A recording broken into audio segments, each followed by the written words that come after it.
So, ayan, dito po kami sa Raffles Hotel, the old hotel in Singapore, and I guess this is the most expensive hotel in Singapore so far that I know. This is like 6,000 ringgit per night or something, so more than that.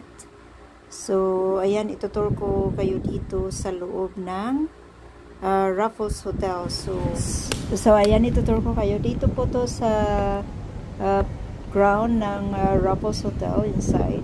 So meron part dito na hindi ka pwede makapasok unless you're check into their hotels. But I'm interested in going to t-shirt, the Long Bar, and I really want to try the signature Singapore Sling. So let's find out. But for now, Long Bar, iitutur ko kayo muna dito sa hotel nila. So, the most expensive hotel I know in Singapore. So the per night here, as what I have said, I guess is more than 6,000 ringgit. So how much it in peso? Around 60,000 peso, something for one night. So, hindi po mura, hindi po basta-basta maka-check in dito pag wala tayong pera. So, pwede naman dito makaikot-ikot, pero hindi lahat mo mapasukan kasi hindi ka naman naka-check in dito. So, kumbaga, visitor ka lang at gusto mo makita yung the best bar nila. So, tinatawag to na Long Bar.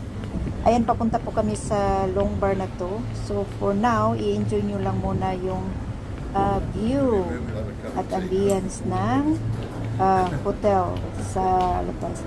Napakaganda. Ano to siya? Parang pinakaluma na hotel. 1856 yata. Long Bar, this way. Magkamali. So, makikita natin dito kung ilang. Ayan na yun. Papunta na kami dyan sa Long Bar. What is in here? Wow, Raffles. So, yung garden na yan, hindi ka dyan makapasok. Exclusively yan lang sa tawag dito. Exclusive lang sa nag-check-in sa hotel na to. So, ayan, akit na po tayo dun sa may Long Bar Hotel. So, ayan dito po. Akala ko kasi dire-diretso lang tayo makapasok sa loob ng bar. Pero, ang akala ko, yung pasok pa lang ba, diretso na. So, hindi pala na, yung makita nyo dito na mga tao nakaupo dyan sa may outside sa upuan. Wait lang ha.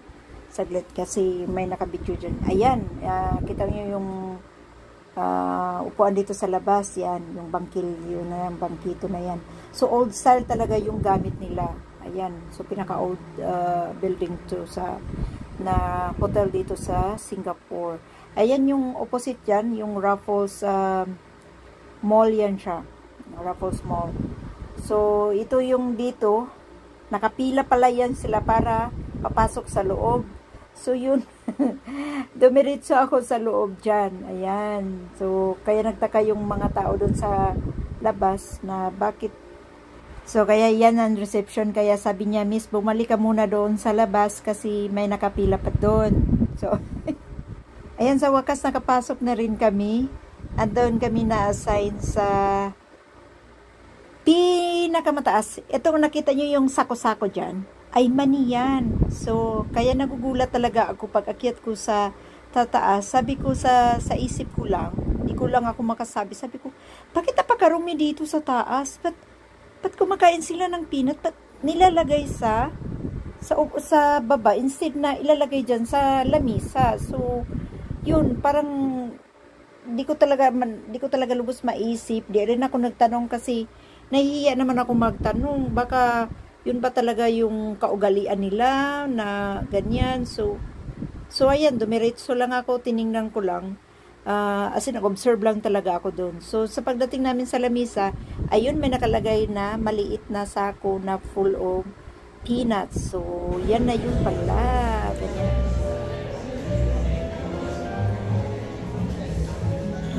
Long Bar. So, ayan, ito po yung tinatawag na Singapore sling. So, ayan, may mga Pilipina po din dyan. So, tikman natin yung Singapore sling nila. So, nagtikim din ako sa ibang restaurant o sa ibang bar yung sling, Singapore. Pero ito talaga yung hindi nila makopya-kopya kasi meron silang sinusunod na proseso. So, kumbaga, hindi basta lang tinitimpla nila sa counter. So, meron yang proseso talaga na in-step by step kung paano at kailan yan gagawin na drinks na yan. Kaya yun yung pinaka the best dyan. Cheers! And mama said, so sexy, so sexy, you, so sexy, so sexy, you. So, Why ayun, is it makikita nyo, necessary tingnan nyo sa baba, to puro siya balat ng peanut. put the Kasi na, rubbish in the yung kinainan floor? nyo, yung binalatan nyo, dapat ilalagay lang sa baba. So, very strange, but kailangan mo mag-follow ng kaugalian nila. So, kaya ganyan, nagaganyan-ganyan din ako, nagtapak-tapak din ako. Na-enjoy din ako magtapak-tapak. So, ayan lang po yung experience ko sa Long Bar na yan. So, medyo mahal, pero worth it naman. Kain ka lang ng kain ng maraming peanut. So, ayan, pababa na po. At maghanap kami kung anong kita namin ang mga ano doon, tawag dito. Mabibili. So, souvenir. May nabibili pa ako dito na souvenir t-shirt. Raffle t-shirt yung nabili ko.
Grabe, ang laki talaga ng hotel na to. So, dito sa loob, yung boutique na hinahanap namin kasi gusto ko bumili ng kahit isang souvenir from Raffles Hotel.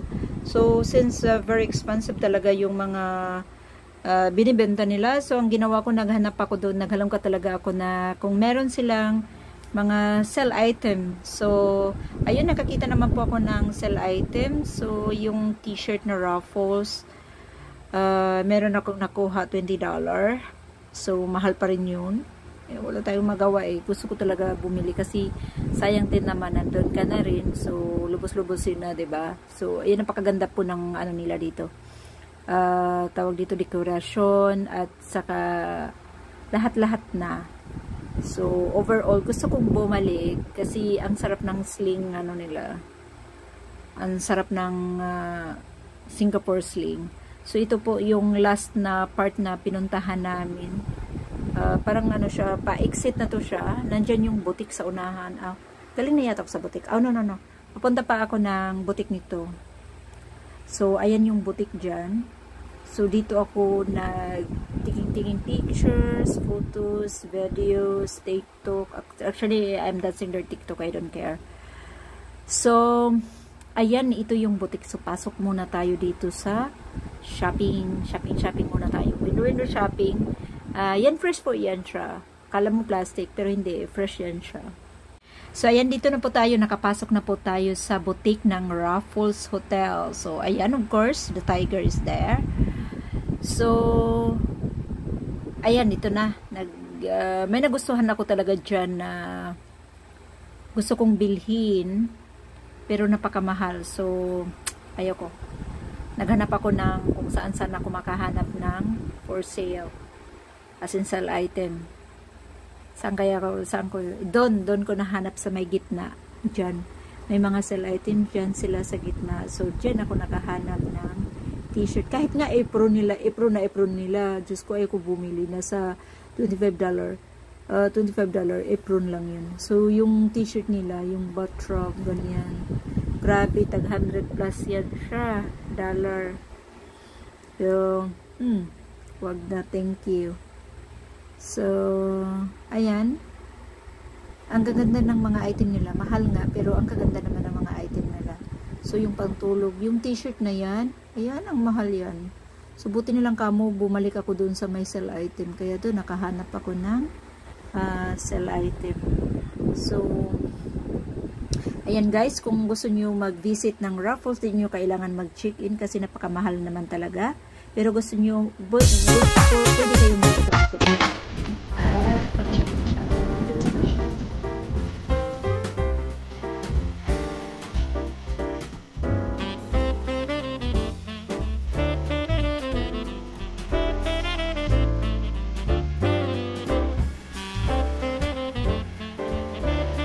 Ayan, waiting na po ng taxi. Ito po yung sa labas ng Raffles Hotel. So, ayan, medyo tired day. Ayan, taking picture na lang. So, ayan guys, thank you for watching. Hope you like. Please subscribe and don't forget to share. Thank you.